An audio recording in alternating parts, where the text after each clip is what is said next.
I'm sorry. That's my computer. Oh, I was like, oh, Let me is edit that a that. countdown? Mm,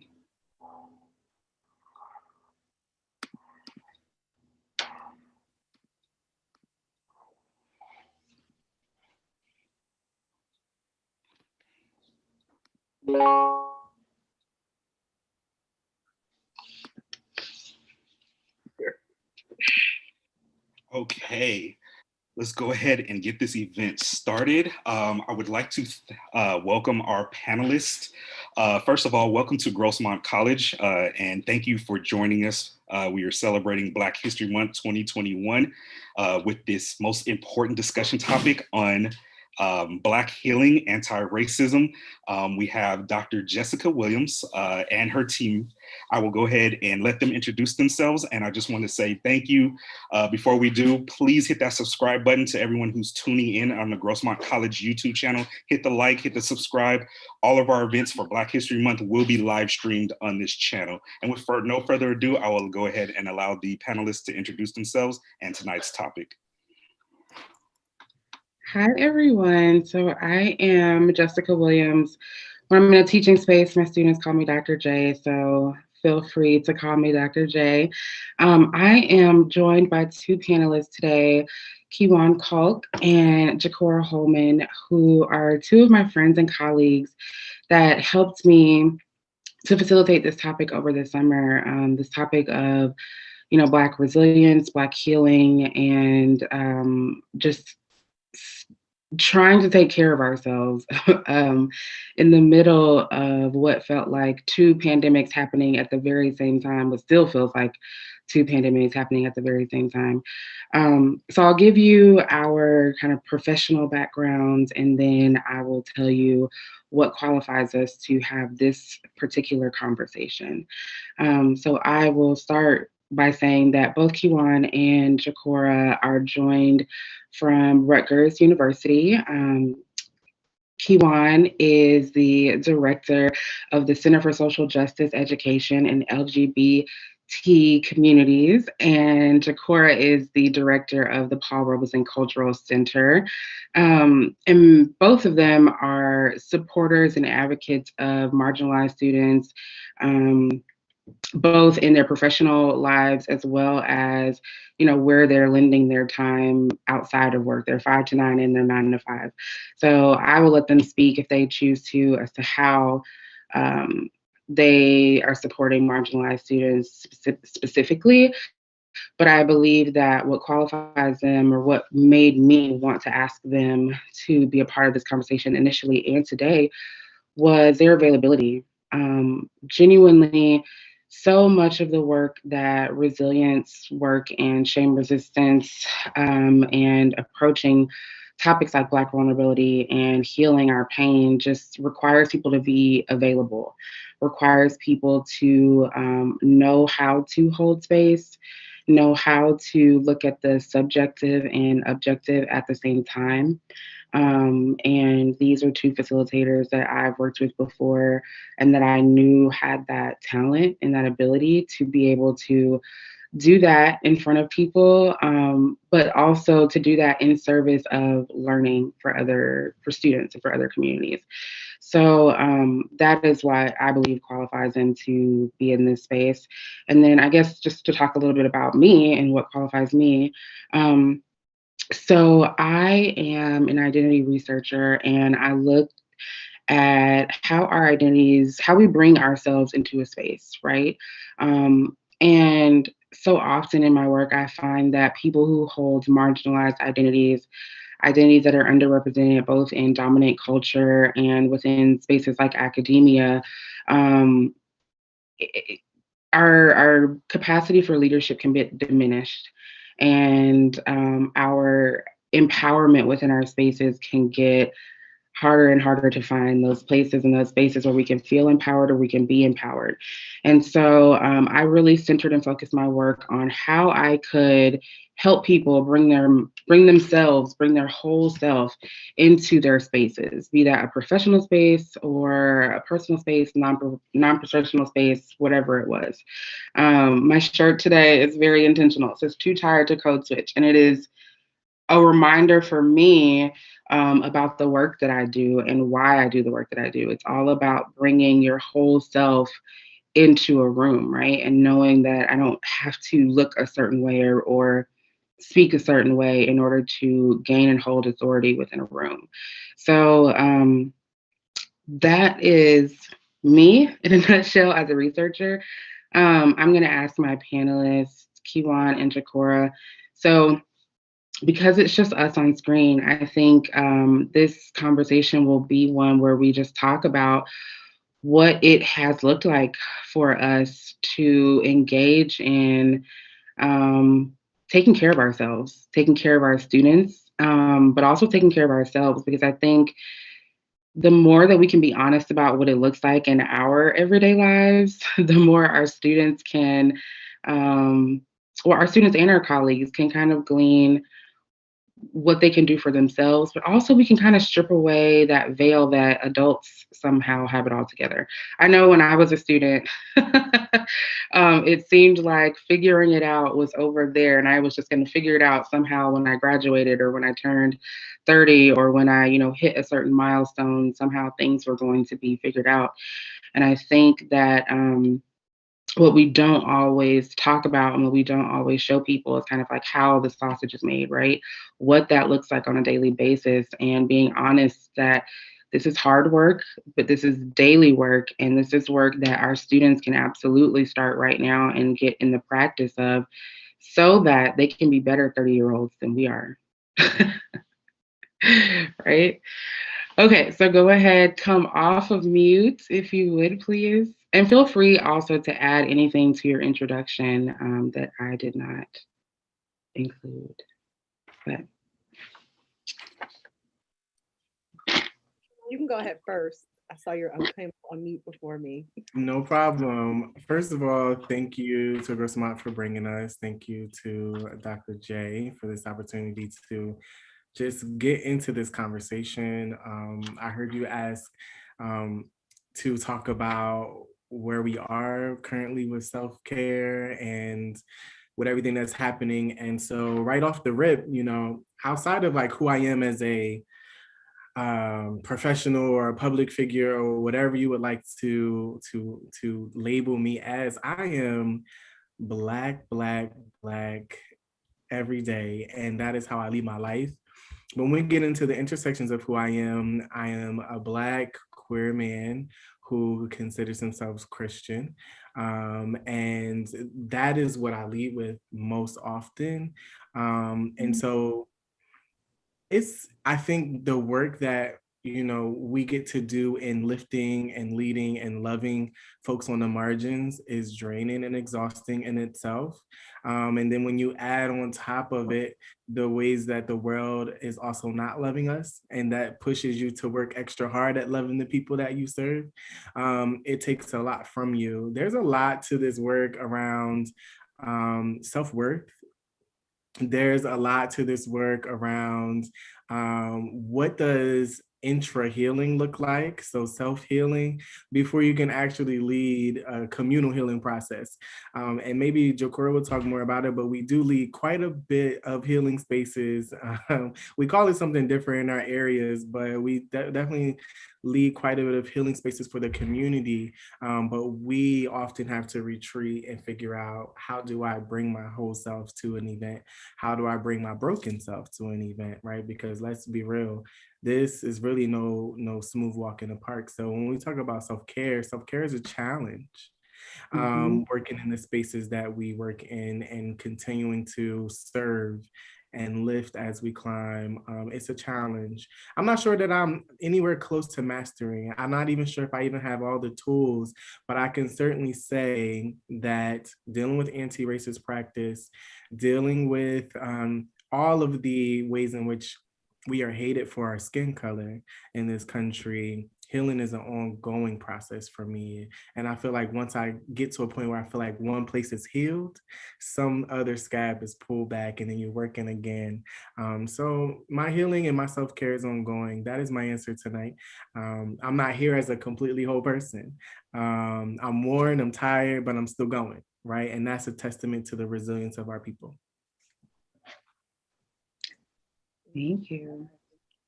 So again, I'm Jacora. I think that when thinking about what qualifies me to be in this space, similar to Kiwan, is that I am Black all day, every day. And, I think when dealing around anti-Blackness and healing, so much of it starts within us. As a professional, I've constantly been kind of an advocate for making space for students to take advantage of all things within a university. Prior to this role, I worked specifically with first generation, underrepresented, low income students. And what that means is making sure that we can hold space for those students in every aspect of our university, making sure students can take advantage of study abroad and things like that seem out of reach for them. Because for me, that's the story of my life, is going after things that are more than what I can see that's in front of me. I grew up in a very homogenized, 1 square mile town. And so everything that I've been able to work at in life has been more than what's in front of me. And so that's sort of the way I approach working with students in my office and things like that. It's like, how can we be better or be more than what's in front of us? We can be comfortable or we can work on being great. My fiance he's like, your quality control. And I'm like, no, I'm always thinking about how can we be better. And a lot of times that starts within ourselves, and healing is about really looking within and saying, there are some things that are broken inside of me. It's more than just I am who I am. It's I am who I am, but let me really look at what I want to repair and be better at within myself. And so I'm excited to have this conversation because I have all the thoughts around, showing up authentically as being healing and also anti-racist and combating anti-Blackness and just all the things. So I'm excited. Thank you for having us. Me specifically, everyone. So yeah, thank you. Yeah. All right. So I'll tell you what came to me as I was preparing for this talk. 2 things in specific, and they both center around being present. I was listening to Aiko Bethea and Brene Brown's Dare to Lead podcast, and it kicked up so much dust around my own research and just thinking about how do we prevent recreating the status quo, right? How do we stop perpetuating and reconstructing these systems of oppression, right? How can we actively be anti-racist is how I look at the question. Because, I'm sure we've all seen this floating around at this point, like it's not enough to not be racist, we must be actively anti-racist. And so, in thinking about what does that look like? What does that mean? And for me, it boiled down to 2 things, one of which had to do with acceptance. Acceptance around what is, and acceptance that I played a role in that. And I think that's really, really difficult, right? To understand that there are ways in which I, as a woman, have not contributed to the success of other women. There are ways in which I, as a Black person, right? And then you start to layer those things. I, as a Black woman, or I, as a Black woman who does not have a physical disability, right? And you start to layer all those things in ways in which you have privilege. Really, it's just a privilege check. And you say, this is how I have maintained my privilege and not worked on behalf of those who are being oppressed in the moment. And then at the same time, taking accountability for doing something different the next time you have that opportunity, right? And it just came to me today, like this aha moment, like I've never heard this before, but I was like, oh, that's what, for me, that's what your anti-racist work is going to look like.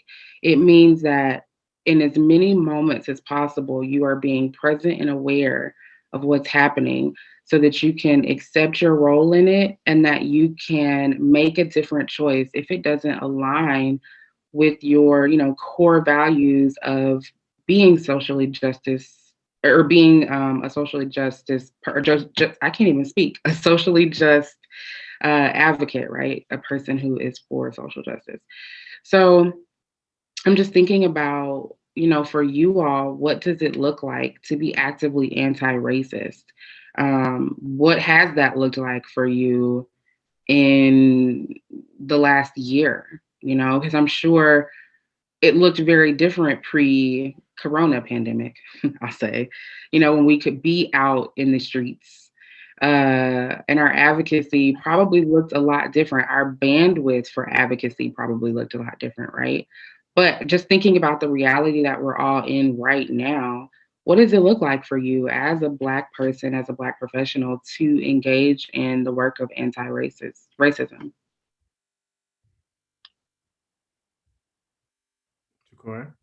Oh, sorry. I was like, because there's so many different things that I wanted to think about. I think about, so I'll try to touch on both of them. The first thing that came to mind when thinking about this, and it tied into something you said earlier, Jess, was this idea of respectability politics. And I thought about, personally my experiences with respectability politics and having um, people in my life, people who look like me, who were also Black, who pushed down this idea of you have to look and act a certain way to be in certain spaces. And I would say probably for the past year and a half or so has really been about unlearning that, but then unlearning that in a remote environment where there's no space for, like, I'm at home working remotely most of the time. Like, no one knows I have my leggings on, but like I'm breaking all the rules, right? Like, no. But those respectability politics that tell you when you are Black, you have to look a certain way in certain spaces. Like, I literally had a supervisor like, you need to buy more blazers because like people aren't going to respect you if you don't wear a blazer. And I'm like, for a while, when you're younger, you start to internalize those things, like to be taken seriously in certain spaces. I need to straighten my hair. I need to wear blazers. I need to, people would tell you, don't wear big hoops like this. But Mm-hmm. I just feel like I love big hoops. I'm going to wear big hoops all. And sometimes senior leadership is like, oh, there's your Cora with her big old hoops. You see them. But it was, I had to unlearn kind of those things to be like, if you care about whether I show up in a blazer or a sweater or whatever, then clearly I'm in the wrong space. And I had to really own that. I had to figure out for myself who I wanted to show up as I was unlearning that, to be able to say like, okay, it is an act of resistance and to show up authentically as myself. And what I try to do professionally is to encourage everyone else to think about, well, who do you want to be in this space? Because who you might want to be in your classroom space, in your organization space as a student, or in your personal space may be very different, but they should all be authentically you, so that you can kind of show up and be like, listen, this is Blackness in all its aspects. And even sometimes, navigating that space. So that's what kind of originally came to mind around that, is that navigating those respectability politics, unlearning what we previously thought, and learning to who you want to be in those spaces will really, help combat that. Mm-hmm. Yeah, that's really powerful, Jakora. When you talk about navigating spaces, immediately I started writing notes to this question of, one, I have to remember who I am, right? My complete self, and Yes. show up in all of who I am. Because I mean, you've coined it as respectability politics, but half of the battle is usually showing up and being present. For folks that look like us, that have navigated this world, in all of its discriminations based off of who we are, both seen and unseen. When I show up in these very white spaces, these very hierarchical spaces, bold and vibrant, and bringing in all the Black and brown that I can into the conversation, remembering folks that are on the margins, that's scary to some people. And anti-racist work is scary for those privileged folks, right? Like no matter what your color is, it's scary to always be considerate of those who are considered the least among us.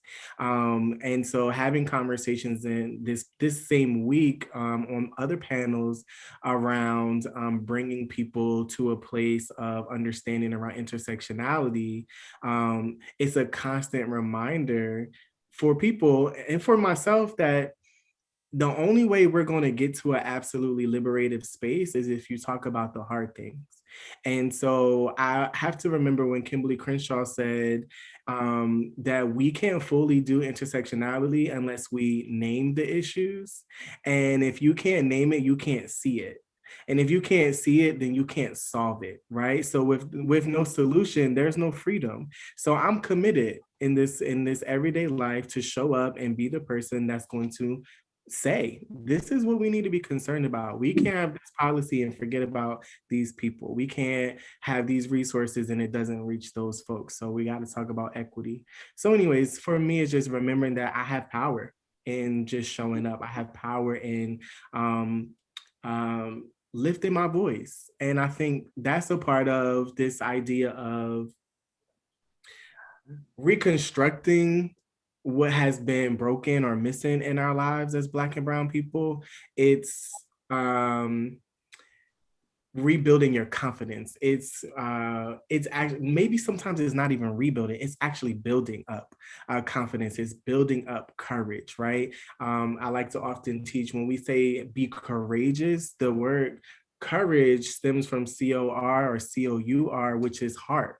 And if you can't do your work if you can't do your work with all of your heart, then why are you doing it? Right? Like you love your boo, you say, boo, I love you from the bottom of what? My heart. That means I really, really love you. Don't do justice work if you're not doing it with courage. Don't do justice work if you're not doing it with all of your heart, because for me, then it's meaningless. And without a heart, we can't move and breathe. Without a heart, we can't function. So we need heart people also in this justice work, not just folks that are ready to throw hands, right? We need you to work in your heart too. So it's building that up, is reconstructing that. And once you get the power of who you are, boom, you can show up. I'll say this and I'll let it go because I know we got other questions, but Alice Walker encouraged us and said, people forget or don't think that they have power or forget that they have power because they think they don't have it. I'm paraphrasing that, but you got to build up a framework of power for yourself before you can kind of dismantle somebody else's. So I'm showing up bold every day because this is how I'm doing dismantling. Why you're learning me today? I'm like, it's your core cut out. You said a lot of great things there, and I really wrote like living in that heart space and leading from there. That's really powerful. Yeah, it's important. We got to use all the aspects of who we are, and I think Dr. J is. And I think, to an act of resistance, and it is a fight against respectability politics. Am I frozen or are y'all frozen? You were frozen for a second. Uh-oh. Hello? There you yes. go. You're back. Are you back? Okay. Everybody froze for a second and then... Okay, we're back. The internet don't like that we showing up fully and talking about internet. The internet is trying to hold us back. Child, Mercury is really doing a lot in this retrograde. But as I was saying, like when you dare to, show up fully, it's an act of resistance. And when you dare to take care of yourself, it's an act of resistance. And that's exactly what we were, I feel like sometimes the message is, our ancestors fought for the opportunity for us to be in these rooms, right? We all work in academia. And everybody watching is affiliated with education in some aspects, right? So you care about this privilege of being educated and being a part of the scholarhood or scholarship community. And we don't take it lightly that our ancestors gave so much for us to be able to be here. And I still feel as though me showing up in leggings and a blazer doesn't or not a blazer, right? Just a t-shirt, doesn't disrespect that fight and doesn't disrespect that struggle. In fact, me showing up as I am brings all of that into the room, right? It says that I can come into the room finally. Like, how much more do I need to earn before I can walk into the room as myself? And credentials do we have to get? Because that's also something that, we as Black people have to deal with to get those freedoms. Sorry, I didn't mean to cut you off, but no, go for it. because there's this idea that for Black people to get the idea that I need to have the most credentials to get that freedom. Once you get that doctorate, you'll have that freedom to show up as you are. But without it, you got to maintain low tones and abide by the rules, right? Like there's this thing that we have to earn the ability to show up in these spaces fully. Meanwhile, you got someone down the hall who comes to work in yoga pants every day and no one says two things about it. And there's other things that go into that too, right? Like being a shapely person, being plus size, having curves, like, there's a double oppression too when you are a woman in these spaces dealing with the politics of being a Black woman as opposed to just being like a Black person. Sorry, I just went off on a tangent. No, that's what we're here for. And you're right.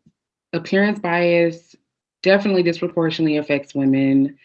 And when you add on women of color and women of size to that, and in academia, it's like, oh, if I just get a master's degree or if I just get a PhD, and then once you get the PhD, once I get tenure, then I can be what? Treated like a human being? Because that's essentially what we're trying to credential our way to.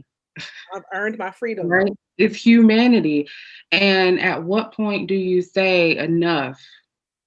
Like not literally, but energetically and in how you operate within the world. And I think what I'm hearing us say is that, and Dr. Allen say is that, we've done enough, and just being human and just being here, we should be afforded certain privileges and rights. And I think that's a huge shift that I think our generation is demanding. It feels like very loudly that we can be both, the divergent kind of, I don't want to say slacker generation, but like they are, I think the boomers look at us or Gen Xers look at us like we're slackers because we're divergent, because we do things so differently. But I think we're work smarter, not harder, right? Like, I can't wait until we inherit the world and we get rid of the 5-day, 40-hour work week. But now I'm digressing. But I think all of these things are related, right? Because these are norms that we look at, and they are standards of whiteness, standards of patriarchy, standards of, Western civilization, standards of ability. And we've been looking at them as though they are the norm. And our generation and Gen Z is really pushing up against those norms and saying, no, it isn't the norm. It's just what we've been sold, and we don't want to be sold that anymore. Right. I think we've gathered some different tools than our ancestors did, than our forerunners did. We have gathered a different arsenal of weaponry, if you will. We certainly have to always use what I like to call Sankofa activism, is to go back and fetch, those tools and remember those narratives. But how do we adjust it? How do we adjust what worked for them to be best for us? Now, some critiques of the Black Lives Matter movement, if I could bring that into conversation, is that, oh, we don't do it like they did for civil rights. Respectability politics was a part of that critique, right? That we are demanding too much too soon, right? So this idea that Dr. Bettina Love talks about in her amazing book, that we want to do more than survive, this idea of freedom dreaming. We've caught on to how to dream, and okay, we could be a little what Black church people would call spooky right now. We've also caught on to how to manifest, right? We've caught on how to have a big idea, have a dream about what life could look like if y'all could get y'all foot off Star Next and live a free life. And now we're demanding that, and we don't want it in the next 5 years. We're not trying to march down these highways for 5 years long. We want what we're due right now because it's attainable, right? A lot of the freedoms that are tied up in privilege is decisions. It's not long processes. It's somebody could make a decision and things could shift. So I think we've certainly we've learned how to do life a little different, and we've learned to be collective in our voice, not necessarily wait for Malcolm, not necessarily wait for Martin, not necessarily wait for Fannie Lou to say one thing, but we've gathered together and said, if you're going to try to take us out, you're not taking out one at a time. You have to take all of us out at once, right? So the power of collective activism has been something that's afforded us great progress in this day and age. So with our pants below our waist, with our leggings and our hoops, right, our head wraps and our locks, whatever the case may be, we've done it. Now we know back in the day, they was putting on their suits and their good shoes to do the marching, and they good dresses and gloves and hats, right? We come in as we are, and we making progress. So the critiques can be what they are, but there's certainly proof in the pudding. Right. And I think we're coming as we are, not for no reason. We're coming as we are because we saw that only got them but so far. That only, our ancestors did it a certain way. And just as you said, how can we look at history and learn from it, right? How can we modify that and say, how can we grow and evolve our thinking from everything that we know about what worked in social movements and civil rights movements before? Yeah. And how does that apply to what's happening right now? And how can it be modified? How can it be updated? How can it evolve? And I think one of the ways that you're speaking about is this idea of distributing leadership across a community, across a collective, instead of having a person, right? Well, because we learned when you have a person, they die. They become assassinated, right? The system takes them out. Every single leader, Black leader that we can think of from the civil rights movement was assassinated. And so, we don't have a point person. It's going to be a collective because we've learned and we've had to evolve the ways in which we approach anti-racist work, right? And I think all of that is in direct response to us looking at our ancestors and us learning from our ancestors. And so I agree, I definitely challenge those narratives that a lot of people have that, what we do and in the way in which we do things is disrespectful, or the way in which we do things is little, too divergent. I think we've just evolved, just as you said. We've just had to learn how to adapt and take advantage of right now, right? What's happening in the world right now. Were you going to say something, Jay? No, sorry. Okay, so going back to this idea of self-care as resistance, what has your self-care looked like, and how has it had to change in response to working remotely, in response to being an administrator of color? Just, I guess, the last year, how has your self-care changed? I'm probably going to ramble a bit here because there's so many aspects of this. I think that just the whole idea of self-care has changed. I think, for a while, the idea of self-care was like, let me just make sure I get my massages and keep my nails done and my hair right, because that's important. Don't get me wrong. You have to make time for that stuff, because that's also one of my key signals for when I'm not taking self-care. It's like my nails look like crap, my hair is a mess, and my eating's off. Like that's one thing I Mhm. learned, you know? So like, see, this week has been good. My nails are done. Like I got some paint on them. But also self-care has shown up as like, and we talk about boundaries. And I think the thing that has been for me very difficult is not only have I been in a global health, pandemic working from home for the past almost year, I was 3 months into my new job. And so that was a huge transition. And I'm someone who always has, had a very strong work ethic. And so, because I love the work that I do, I don't always love the work sometimes, if that makes sense. Sometimes the politics of work can be exhausting.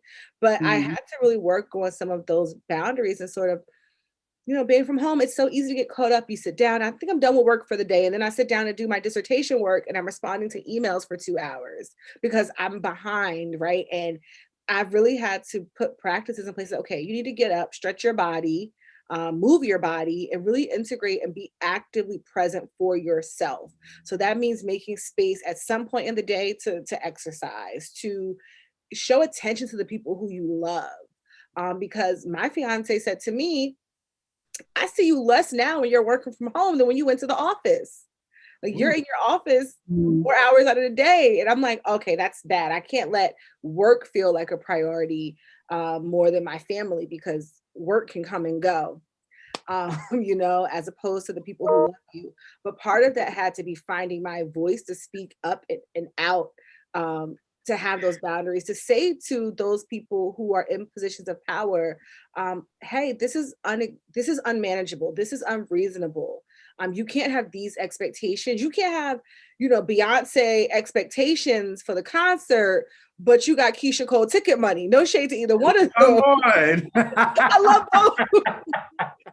Those tickets at the, Come on.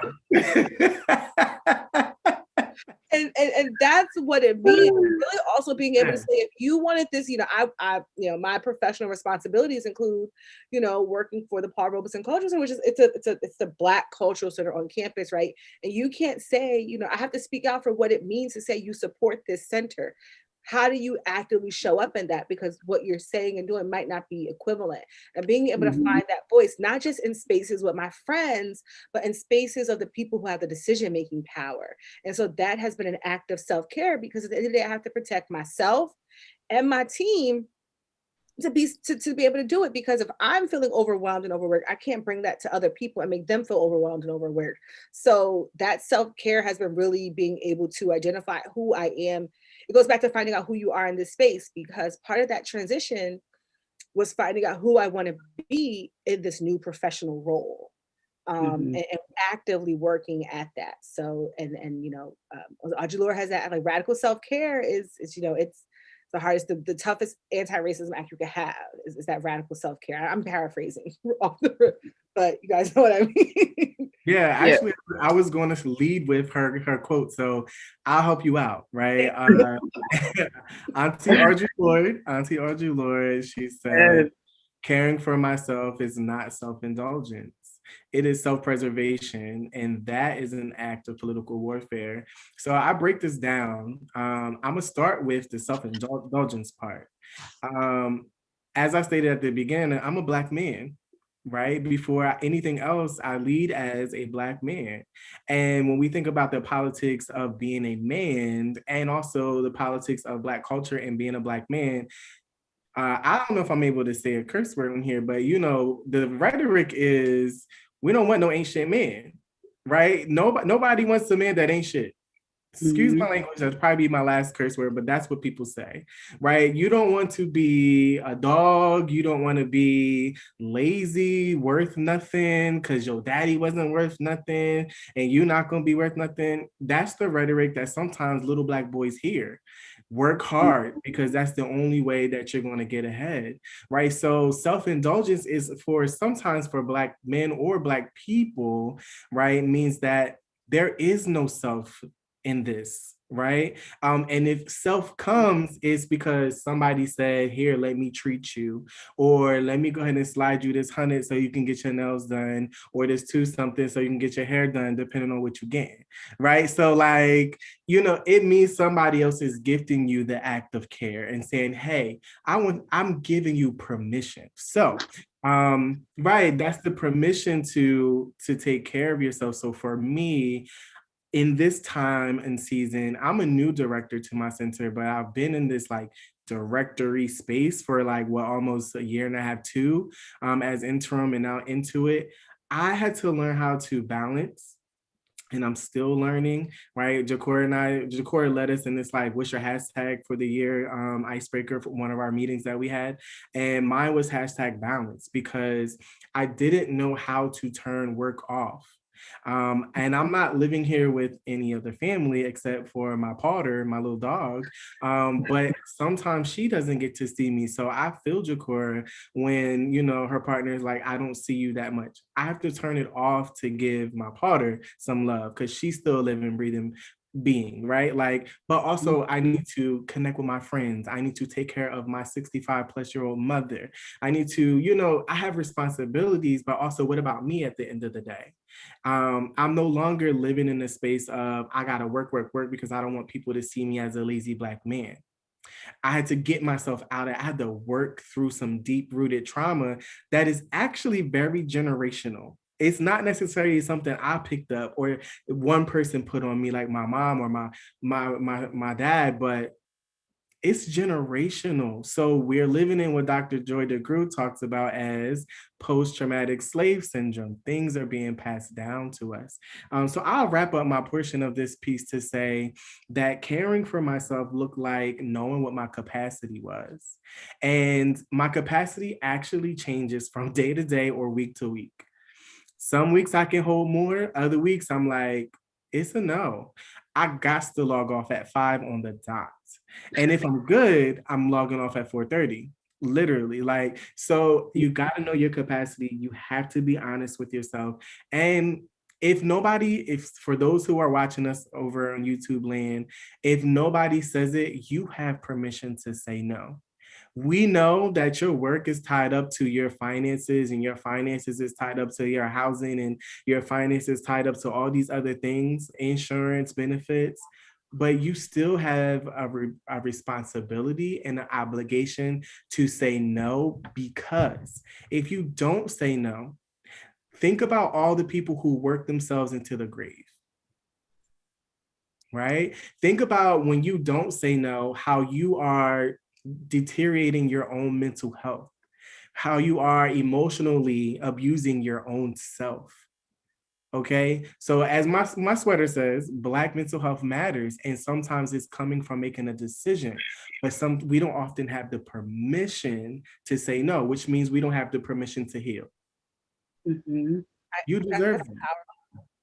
I would add to that I also would say to, like, one, no is a full sentence. Like, I often feel like we have No, to period. quantify why we're saying no. No, because I have to do X, Y, Z. No, because, except no is a full sentence.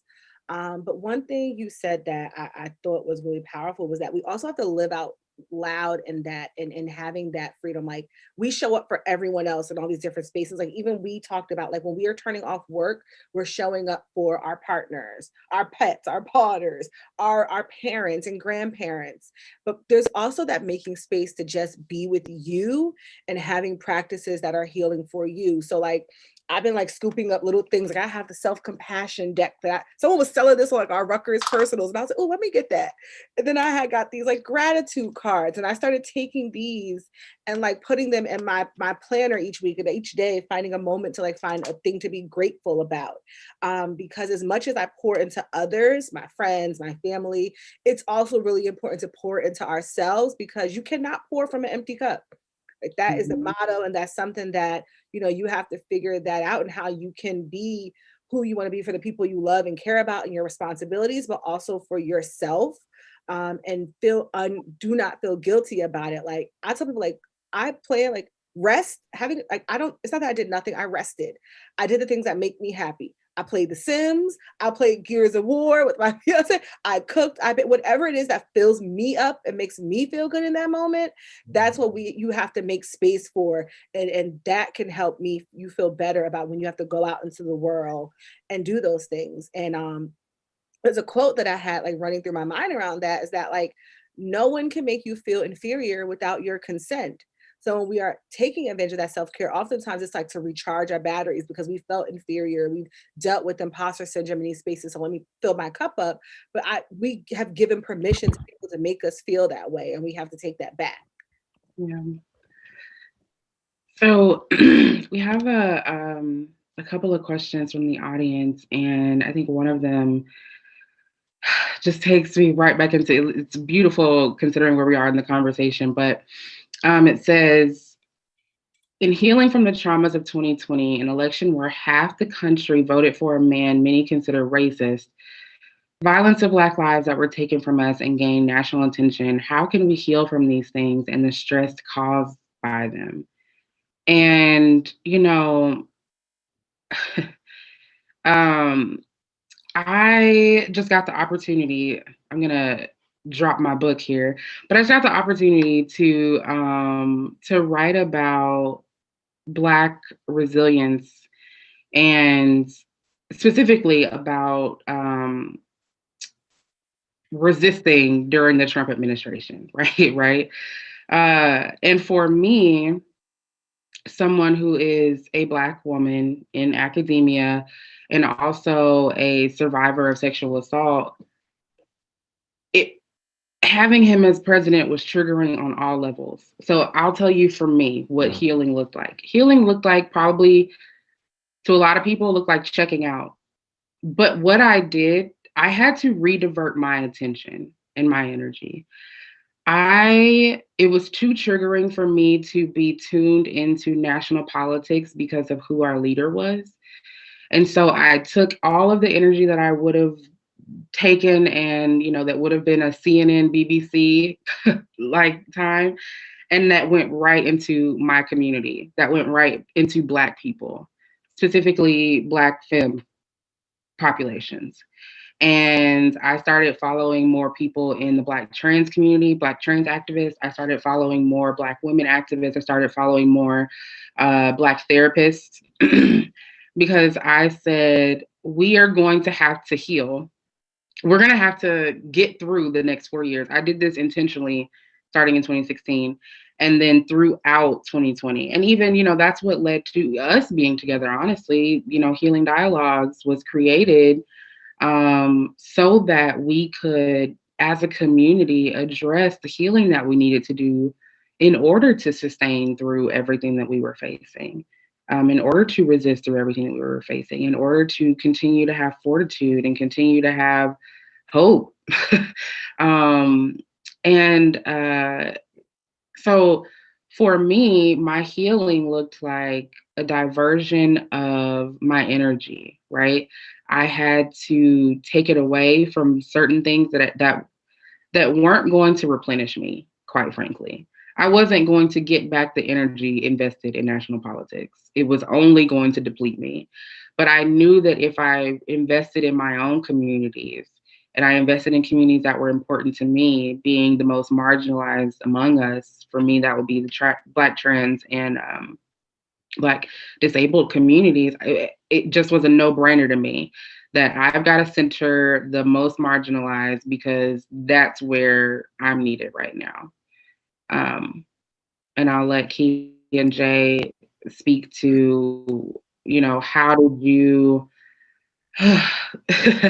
how did the national attention of last year kind of shift your work and shift what your healing looked like? I know we kind of touched on it on self-care, but thinking about it specifically in our political climate. You know, it's a lot, right? I think what was different for me in this past year was having to navigate that in a personal and professional space.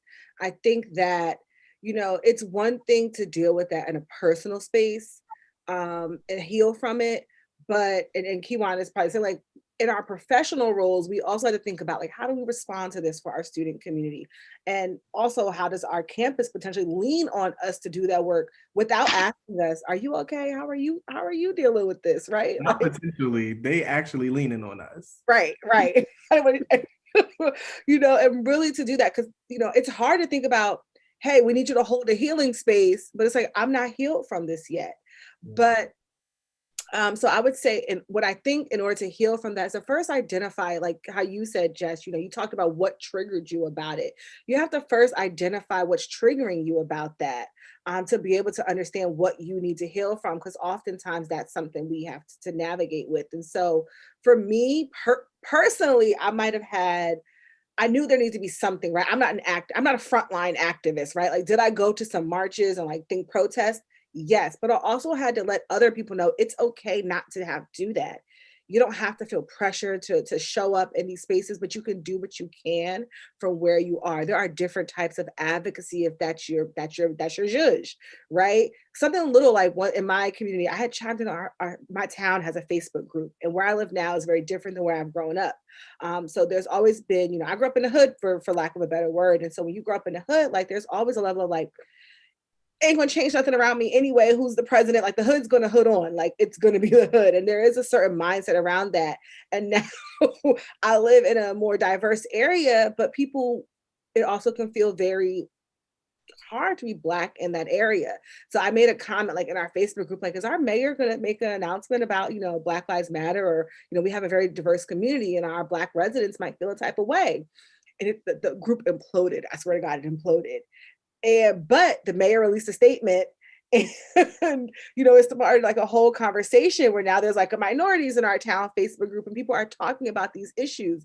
But people call that pocket activism. But I was just asking a question because I thought it was important, not to go out there. So I think that in order to heal from it, you have to identify what triggers you and also think about what change you want to see from that, because there were a lot of things that what 2020 exposed was the brokenness in our country. It was these things, and also realizing everything is not your responsibility. I'm not going to educate everyone on all these things. I can't. I'm exhausted. I'm weary. What I can do is have boundaries and focus on the things that are important and help encouraging others to find their voice and to use it in their best way possible. Right. That's a word, Jakor. Very much a word. Thank you for that. I think when we think about the question, how can we heal from all the things of 2020, the stress that it caused us, here's where I get churchy. There's the word that we've been talking about, and that's in the title of this, it's HEAL, HEAL. If we could use it as an acronym for something, I'm going to say, this is how I've gotten through it. Having enough audacity to love, right? So how do we heal the hurt? Love on the people that are still here. Love on your Black men, love on your Black women, love on your Black trans people, right? Love on all of those Black queer folks, love on those who are in impoverished states, right? That's how we get through. Anything that we know about Black culture and community, when we get together, it's all love. We got our chicken, we got our plates, we got our music, we got our dancing. When we're together, it's all love, and we feel a sense of hope. We feel joy. We feel like we can go on because we loved on one another. If the church can stop hating everybody and sending them to hell, we could get somewhere. If right, like if society could stop devaluing us because of our Black skin, we can get somewhere. But there was once a time where we had full Black communities. Prior to integration, we were loving each other, right? We were loving our Black-owned businesses. We were loving our Black minds. We were loving our Black everything. Can we get to a place where we have enough audacity to love us out of stress, love us out of death, right? Love us back to life. So when you can love on folks, then you can also have the enough audacity to leave the things that don't serve you. Okay. And sometimes doing this work doesn't serve you that week, that day, that moment. You don't have capacity. Leave it. It's okay. Because we know it's going to be there when you're ready to come back to it. Okay. Heal. Have enough audacity to just live your Black life. Have enough audacity to live free, have enough audacity to keep living through, have enough audacity to live above anything that people are trying to put on you. So we heal by having the audacity to do so. Yeah. A word. And knowing that that is enough. Yes. If I could share anything to anybody, it's like when you show up as yourself, that is enough. That is and of itself is a revolution to the system because the system was not designed for you to be there. Right. Right. And so when you just show up as you're already changing it. You don't have to do anything else. Um, which leads us to our next question. Exceptionalism and the weight of exceptionalism, specifically as an educator. You know, I don't feel exceptional. I feel like there are so many people. I grew up in Atlanta. There are so many people who ride intersections the way that I do in terms of, I can go to the president of my college's office and to the spades table and feel comfortable in either space and feel like I can hold myself in either space. And I don't think I'm unique in that. And I understand that in a lot of ways I am, right? Because I have access and ability to have that big of a pendulum swing. A lot of people do not have the opportunity to be in a lot of the circles that I get to be in. And so there is exceptionalism, even when I try to pretend like I'm not that exceptional, right? But I don't always feel, and this is just for me, I don't always feel exceptional in that way. And I think because of that, it helps me not to feel the negative weight of it. Although, when you're in the room, I'll tell you when I felt it. Right after the Ferguson case, uh, and I showed up to campus. And for my Grossmont people, I went to school at USD, so it's very white campus. And I showed up, and it was like a normal day, the day after the verdict. And I was enraged. I remember feeling just like on fire. My skin was hot. I was just enraged. And everybody else was just going on about like it was a normal day because for them it was a normal day. And I have never felt more Black than I did in that moment. I've never felt more like the token Black girl. Like y'all just have me out here just so you can say you have a Black person, but you have no care of what's really going on with me. That was the first time I actually really felt it, and I felt the weight of it. And the way that I addressed it was I spoke out. And I went to our provost of diversity and inclusion and I said, why aren't we having anything on this verdict? Why am I the lightning rod who's full of all of this anger and this hurt and this pain? This should be shared throughout our community, our campus community. So we have to do something about it because I can't be the only one. I'm too full. And so we had a couple of different things in response to that. But that was the first time where I felt like the weight of this is too heavy. And the second time I felt that was this past summer. And that's when I created Healing Dialogues. And I think, in those moments where I feel the weight of my Blackness, my Black womanness, Black woman in academia, fat Black woman, start tacking on all of those identities.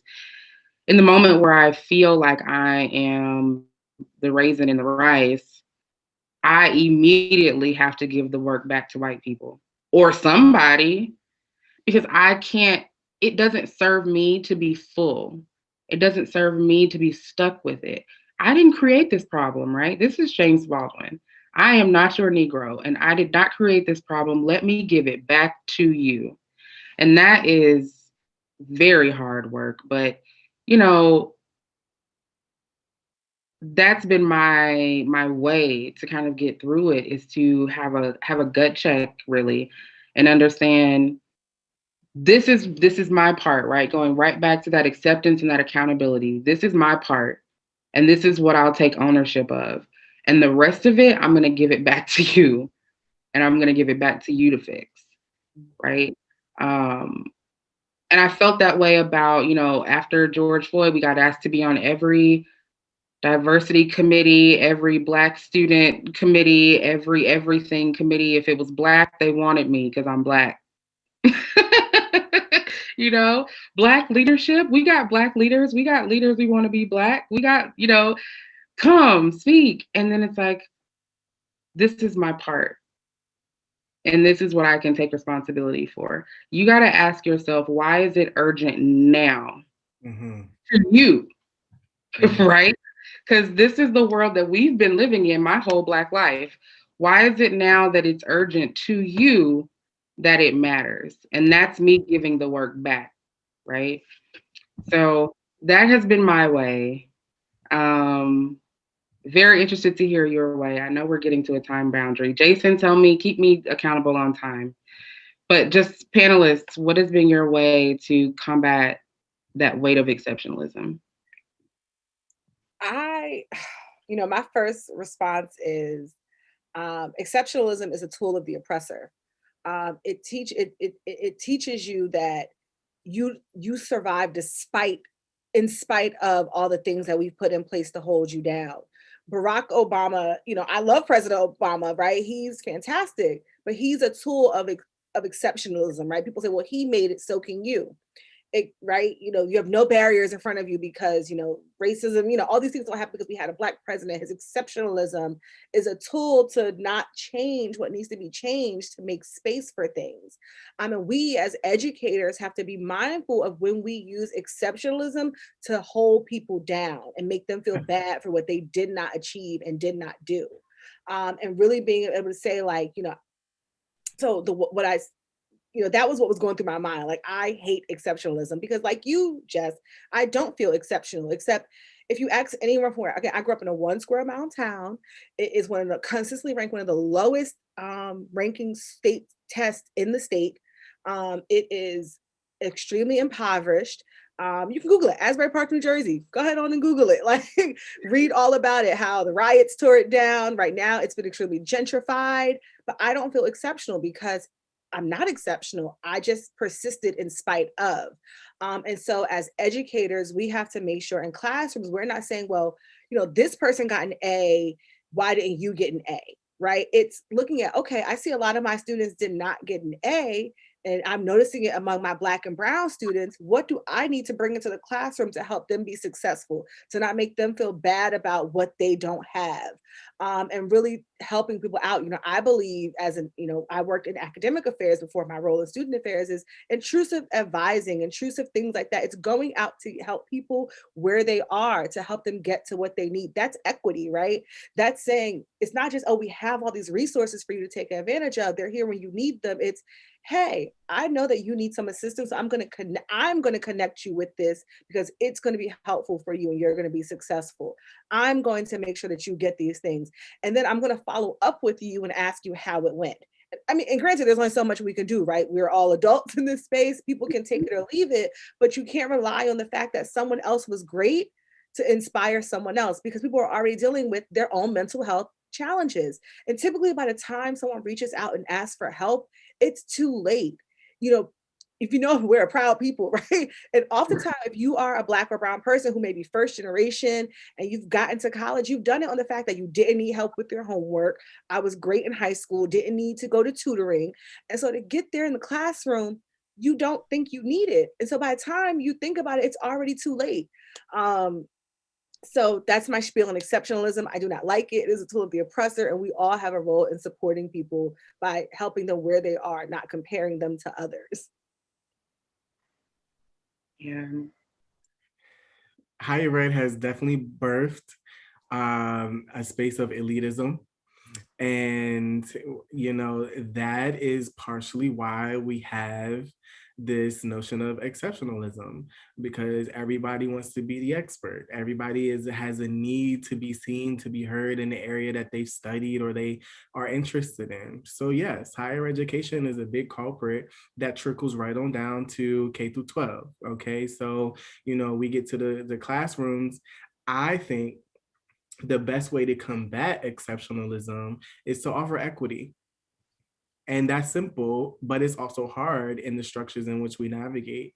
I feel like when I was in high school, I didn't reach the level of exceptionalism because I didn't have the tools. You know, Jakora and I have a similar story of being from South Jersey, but opposite ends.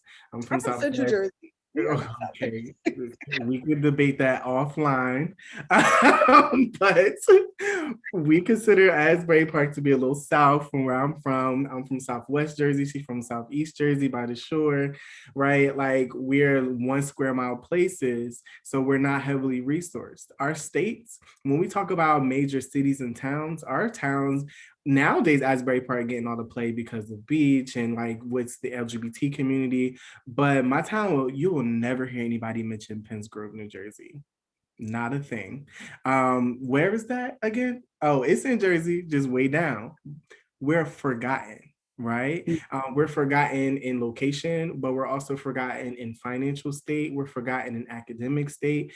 People don't know that good things come from Penns Grove, right? And good people come from Penns Grove. We've been neglected. So I think combating this idea of exceptionalism is supplying people with equity, with access to have the resources to be great people. Everybody has potential to do so. And you just have to cater to who they are and where they are. And it starts really in K through 12, right? Stop pitting students against other students. You would just be such a great student if you would do this. No, it's like, I see you have done this. Let's work on expanding that. Let's work on growing this part of you. Why do we have to live in a comparison type of world when it comes to education? But we know that the end goal is to get this degree so you can get this job, so you can get this money and get your family up out of poverty. So we lean into it. So the classroom setting, whether it's K through 12 or post in college setting, we have to understand who we are talking to, who we are educating, who we are servicing so that we can do better. That's all a part of our healing process as well. And I will say, you know, just one example of what bringing equity into the classroom looked like for me as a professor. I had a student who needed, but did not want to receive help from disability services, and had medical issues that prevented them from writing an essay and formulating an idea and doing the outline was really, really difficult. And so I just said, meet me in my office hours and walk me through, talk me through your essay. And as the student talked me through it, I did the outline, gave it to them at the end, and I said, I think this may be something that you could ask someone to do for you at Disability Services. Do you want me to walk you over there, right? So exactly what you said, Jay, exactly what you said, Key, of utilizing the services on campus. But an extension of that was, I noticed that it worked so well for that student. I took that same model into the classroom. Mm-hmm. And I said, I noticed this worked for a student. I want to give all of you the opportunity to meet with me, talk through your essay for, this upcoming assignment, and develop your outline with me, right? I can't tell, I'll probably do that for every class I ever have because it saves me from having to read horrible, stupid essays. And yes, your professors can think your essays are horrible, but it saved me from having to read horrible essays. I got essays that were better on the mark for what I was looking for. My students were more informed in going about their assignment. And I had a number of students who didn't realize that you could get that kind of help with disability services, right? They're thinking disability services is, I don't know what they were thinking it was, but that wasn't an accommodation that they were thinking of, right? And so it helped me to be able to get a better product for my students, but it also brought in some equity into the classroom because I had, turned out, a ton of students who needed accommodation for my ODS. So, two things that I want to say that I heard both of you talk about was the importance of resources and the importance of a support system, right? And really knowing whether you're on campus or within your community and both, but just knowing who your resources are and knowing who your support system is, right? Knowing who you can go to and who's going to be encouraging you who's going to be a peer encouraging you and who's going to be more of a mentor encouraging you, and being able to identify those people, and for those relationships to, as much as possible, be non-judgmental, right? Be free of shame so that you can ask a question and you don't have to feel judged by the weight of that question. You don't have to feel the weight of your exceptionalism, right? And even in those moments, that you can just be wherever you are, whomever you are, with that person, with that peer colleague, or with that mentor. I think those are two very extremely relationships to have. I think developing, especially as a student early, who are your resources, who is your support system, who's your network. It's something I didn't think about as an undergrad, but it's something that I needed more and more and more as I've gotten older. And it ended up being kind of my saving grace because I was a horrible student as an undergrad. But my system, my support system ended up being my saving grace in redirecting me, in noticing when I was getting off track, and giving me ideas when, I was a student who people thought had it all together and I did not. And I was just kind of going through college, and then, you get to the end and you're like, oh, so now what? I was one of those students that was just going to graduate with no plan. And so I had to have people around me who were like, this is what you need to start doing. You need to start going to career services. You need to start working on a resume. You need to start doing intentional internships next summer. You need to start. It's like, oh, okay. Both on the peer side and my mentor side, people that were helping me and giving me resources. And that's how I know that I wasn't the exception, because I had this network of people who had done it before. I had this network of people who were teaching me how to survive in these spaces, who were teaching me the things that I needed to know once I got there. Yeah. So,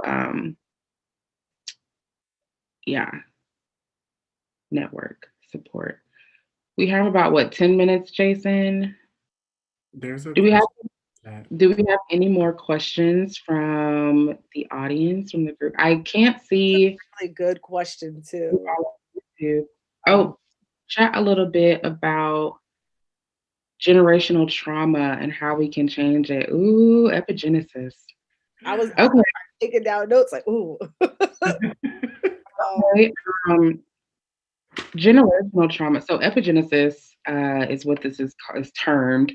Basically, it means the trauma that we inherit, right? So the things that we got that were passed down to us and that are kind of in our DNA. And referring back to what Kiwan was saying when he talked about kind of the expectations of a Black man, or for me, the expectations of a Black woman, and those ideas that were passed down to us generation to generation. And healing from that, man,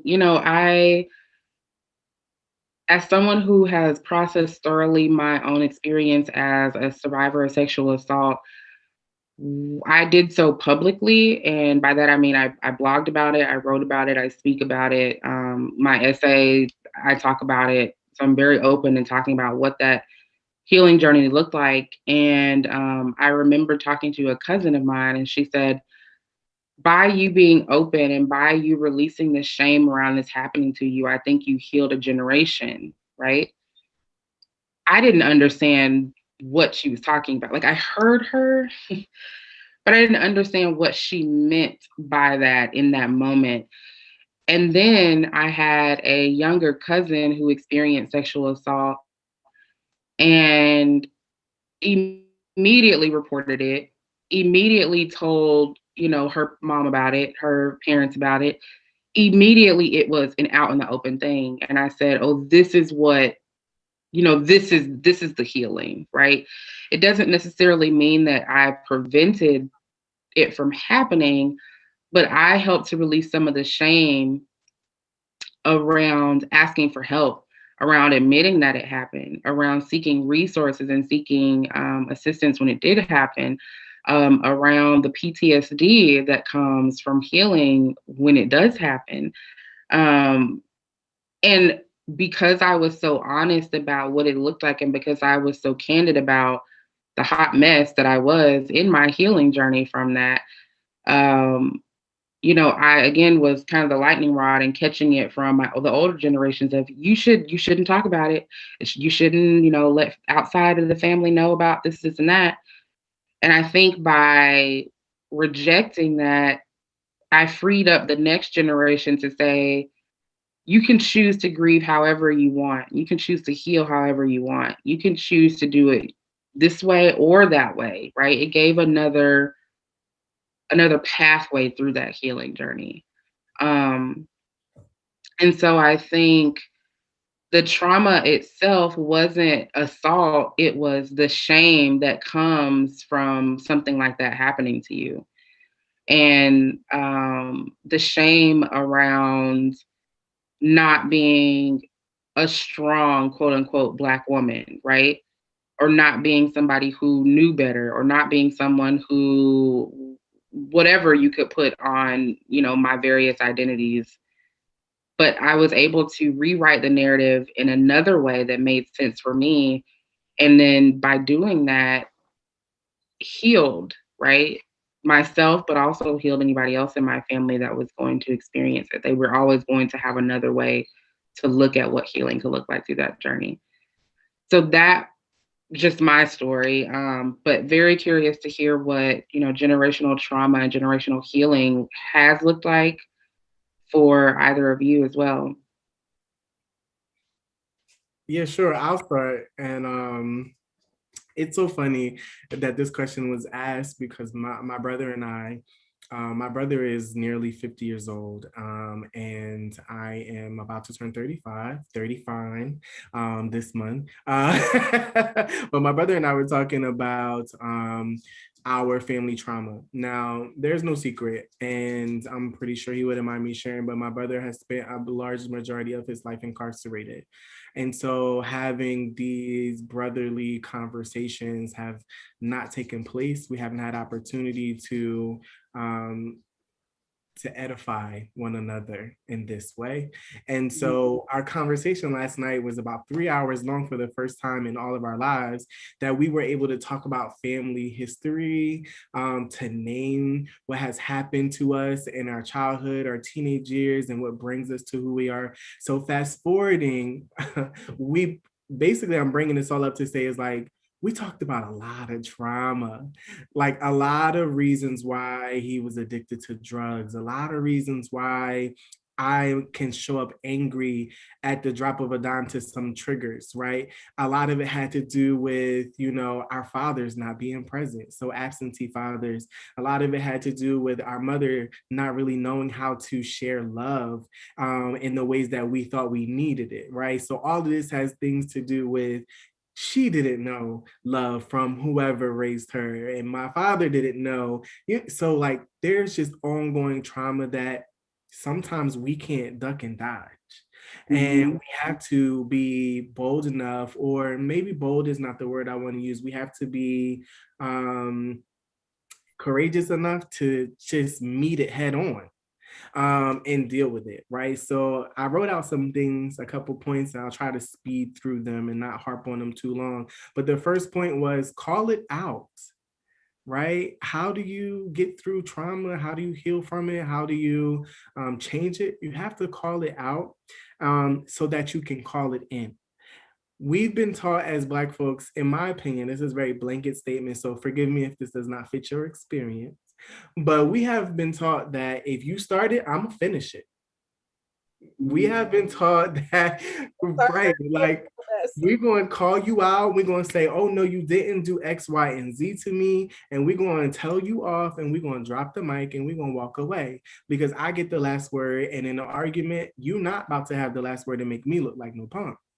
However, I say all that to say, and that's a very exaggerated example to say that we haven't learned how to call each other into conversation about, I feel hurt because this was missing in my life, or I feel like this is happening to me and X, Y, Z. Can we chat about maybe how you've impacted that, right? That's hard to do for us sometimes. a lot of the times we didn't have an opportunity to talk. We just had to keep it moving in our history. So I understand that. So if you can call it out and you can call it in, that means you can deal with it, right? Or you have a responsibility to deal with it. I wrote down here that if you can reveal a thing, you can heal a thing. Again, that goes back to Dr. Kimberly Crenshaw. If you can't name it and you can't see it, you can't solve it, right? So if you name it, cool, deal with it. Stay the course when it gets hard. Embrace the unknown, right? A lot of things that Black people are moving towards or have moved towards, we've moved towards without a blueprint. Mhm. There was not a roadmap for a lot of us. And yeah, we're in 2021, we have resources, we have counselors, we have all these things. My dad is not seeing a counselor. He'll have a roadmap or a blueprint to talk to me about how trauma has impacted me from his lens. Right. I'm extending an olive branch, but you don't even know how to reach for the olive branch. You don't have a blueprint, right? So embrace the unknown. The path isn't really set for everybody, right? What is the quote that we like to say in higher ed? Does the means justify the end? No, not necessarily for me. So for people like us, there isn't always a blueprint to heal. That's my encouragement. And I think is a right on time question because I'm still trying to figure out how do I heal the trauma in my own life? That doesn't come from white folk at work. That comes right in my little circle called family. Mhm. Kiwan, thank you touched on a lot of things. Again, those parallels in our experiences in our lives, because some of the things that I was going to talk about, you definitely touched upon, and I don't think my words are going to be quite as eloquent as yours. But I've always had this idea, again, my work started around like first generation students. First generation doesn't just mean in the classroom, right? It is in so many aspects of our lives. And often when you talk about generational trauma, a lot of us are working on being that first generation who leads with love. And understanding, which a lot of times when you have generational trauma, it's often because your family doesn't have love. Like, they don't have love. They don't lead with love, right? Like I grew up, my generational trauma, similar to Kiwan's, involves drugs. My mother is a drug addict. And I say is because she still currently deals with drugs. And for a long time, I had to learn that that's nothing to do with me.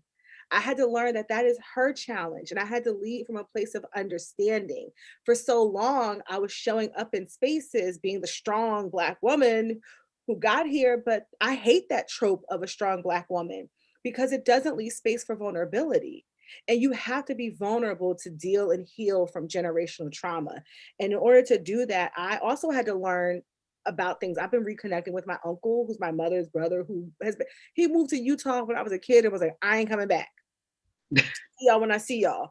And he actually talks so negatively about his mother, my grandmother, who raised me. And I have to deal with that, but that's his truth. But learning more about their history helps me learn from a place of understanding. But I've had to do my own work. I go to therapy. I have a therapist. I've had my therapist for 3 years. And you have to acknowledge in order to heal from generational trauma, you have to acknowledge the hurt. You can't heal what you can't reveal, Kiwan. And you have to understand what that means for you in your life. And dealing with that meant that I wasn't leading with love. I wasn't able to show up because I didn't know what that was. I didn't know what it was like to be soft, to accept love, because love in my family was very much about control. Money was involved in things. And so you have to learn what it means for you and then learn tools to deal with it. I had to sit down and I had to pick up some tools from my therapist and have a conversation with my grandmother to say, I love you, but you can't talk to me like this. I love you, but you can't react to me like this. I want to have I had to be a broken record. I love you, but we cannot continue to act like this. You can't give me the silent treatment because I don't give you money. Because I need to pay my bills, not you. I need to pay my bills before I pay your bills. Self-preservation, when you come from a certain families, like self and cultures, like protecting and preserving yourself is almost like a dirty word. But Yeah. my grandfather, God rest his soul, always said, if you can't take care of yourself, you can't take care of others. And he told me that in college, and that stayed with me. And I passed that on to my students who deal with my mom. I'm working hard at school, and my mom needs my money to pay the rent. And you go home and you're evicted because mom took your money and didn't pay the rent. And I was like, well, you have to learn how to depend on you sometimes to break these cycles, because if you can't take care of you, you can't take care of other people. Yes. And so I started to say, like, I think healing for that starts with understanding where the hurt is and how that impacts you. And I think that finding a counselor or a therapist to help you navigate through that, or getting that inspiration in reading and books. Like, I learned a lot from other people's stories and how they've overcome things that just inspired me to say, hey, I need to fix this in my family. And not for nothing, I also chose to live about 45 minutes away from my family, because guess what? I need space to navigate and really think about the life I want for myself outside of what's in front of me. So that's my spiel on generational trauma: understanding, healing, and acknowledging the hurt. Can I jump in one? I know we gotta close. I feel like a Baptist preacher. We're gonna close about 5 times before we actually close. However, that's the one thing that I was telling my brother. My brother, again, is almost 50, and he is really understanding what poverty looks like for his family. And it hurts him to know how they spend money and the things that they spend money on and the resources that they don't take, that they take for granted. Longer story, right? Than what I'm summing up for you. And he was like, well, I feel like I just have a better chance to break in the curse that you're talking about, because I was talking about generational curses. That's the way I framed it. I have a better chance of doing that with my younger son, because I feel like he could get it. And then I was like, well, actually, don't discredit the older, because they've already mapped out how they want to do life, right? Like, you have to at least try. And if you present something to them that they've never heard before, then maybe a light bulb will go off and be like, you know what?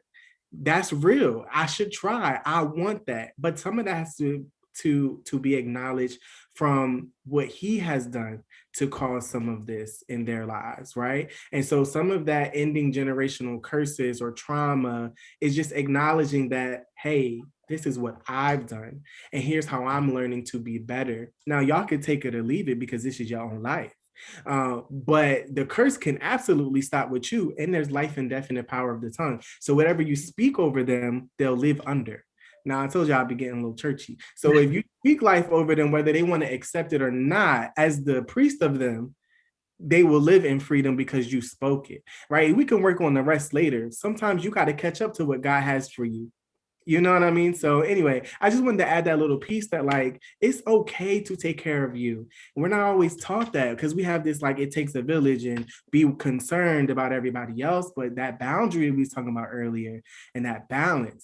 Okay, I'm done, because I felt like this whole conversation took an emotional shift. No, healing is emotional, right? But you raise a valid point, and the thing I would say is, like, everyone's not on the same journey as you, and it's okay to acknowledge that while you're on that path to healing. Some people have failed to acknowledge they even need to heal. But again, if you operate with a level of understanding, the level of understanding helps you not take it personal. It helps you to understand, like, okay, my mom, for me personally, I felt for a long time, damn, like, how my mom going to choose drugs over her own child? Like, I'm her only child. Like, except for her, it wasn't a choice. She turned to drugs because of what she dealt with in life, right? And that says nothing about me. I used to think it made me look bad in spaces to acknowledge that, oh, my mom's addicted to drugs. That says nothing about me, because I'm not addicted to drugs. I'm not addicted to the crack. Like, this says nothing about me. It's her story. And there's power in acknowledging that and being able, but I had to develop understanding for her. Like, you know what, she's dealing with her own demons. And I'm actually now one of those demons, because she has regrets about how she dealt with me. So having that understanding helps break the generational cycles. I don't invite that. I have boundaries too. I don't invite that in my life. And there's boundaries for how I let that show up. But, you have to learn how to have that understanding in order to be able to move forward and not hurt people. Yeah. And I think the very last thing that I will say to wrap up, I know we're at the end, is just, boundaries really is the way that you get to love other people and yourself at the same time. And by having boundaries, you are showing people the parameters at which they can love you, right? You are showing people what's acceptable and how you would like to be received, how you would like to receive love. And so there's absolutely nothing wrong with drawing boundaries. In fact, you should. If you don't draw boundaries, I definitely encourage you to examine, what is it that you're trying to seek by not having boundaries, right? So that's a whole other thing, but I think, sums up nicely how to continue this work, and just another point in how to continue to combat anti-racism is definitely with boundaries. So thank you again, Dr. Allen, Grossmont College, everybody that's watching over on YouTube for having us. I loved this conversation. Thank you again to Jacora and Kiwan for joining from Rutgers. And then Jason, I'm officially turning it back over to you. No, man, you guys were amazing. We really, really, really appreciate this most important conversation on healing and anti-racism work and what that kind of looks like in 2021. From the Grossmont College Black History Month Planning Committee, from all of our staff, students, and faculty and administrators, we would like to genuinely thank you guys for being present today at this Black History Month celebration. Everything that was said today, this entire cast was recorded on our YouTube channel at Grossmont College. I'll send you guys the link, or you probably already have it. Thank you guys so much. Please stay safe, dodge the COVID, and look out for the rest of our events for the rest of the month. Thank you so much for our audience members as well, our professors who are out there, and our students. It really takes a village. Love you guys. Thank you. Thank you. Thank you. Bye. Okay, let me casting.